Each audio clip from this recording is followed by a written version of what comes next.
Hi, it's Adrienne, and here's your 2-minute vocal tip of the week. We talk about breath support. We talk all around it. So many different ways to teach it. Sides out, belly out, back open, diaphragm breathing. There's so many different ways that people teach this, and there are so many disagreements.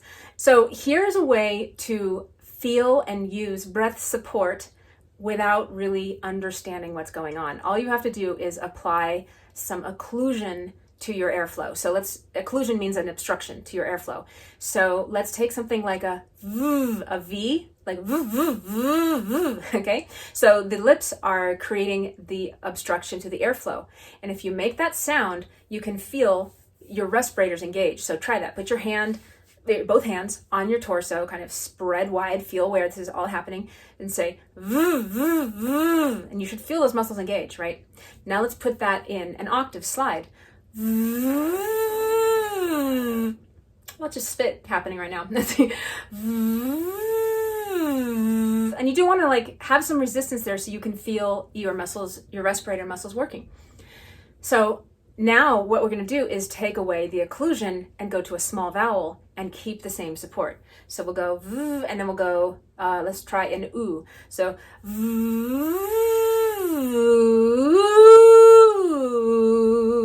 and you should feel the same support. Now let's try a bigger vowel. Let's try an O.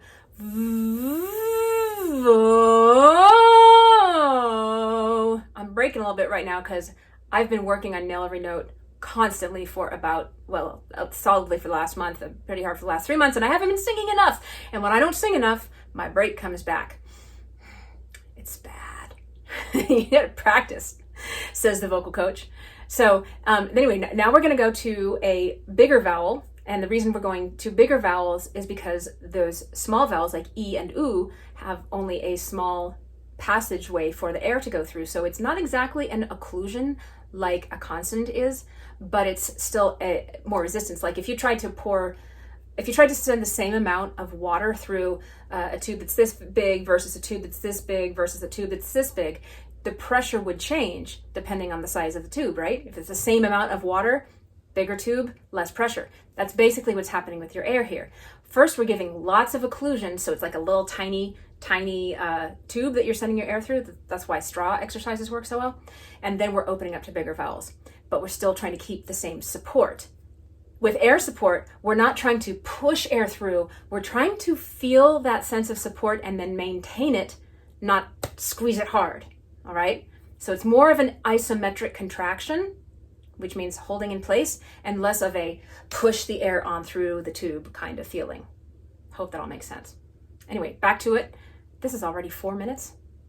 Oh well, this is gonna be a long 2-minute vocal tip because that's one of those days. So we're gonna go v on, and then we're gonna go v, and then we're gonna go vo, and then we're gonna go va. All right, so v first. Now to vo,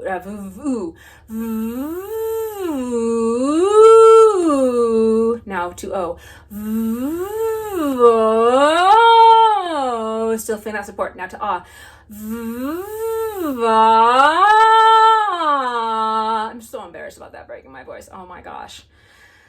Okay, anyway, need to get back in vocal shape here. Okay, so apply that to your songs. Use an occlusion, use a V, a Z, an F, a TH. All of these things occlude air, give you air support. All right, gotta cut it here because it's way too long. I'll see you guys next week.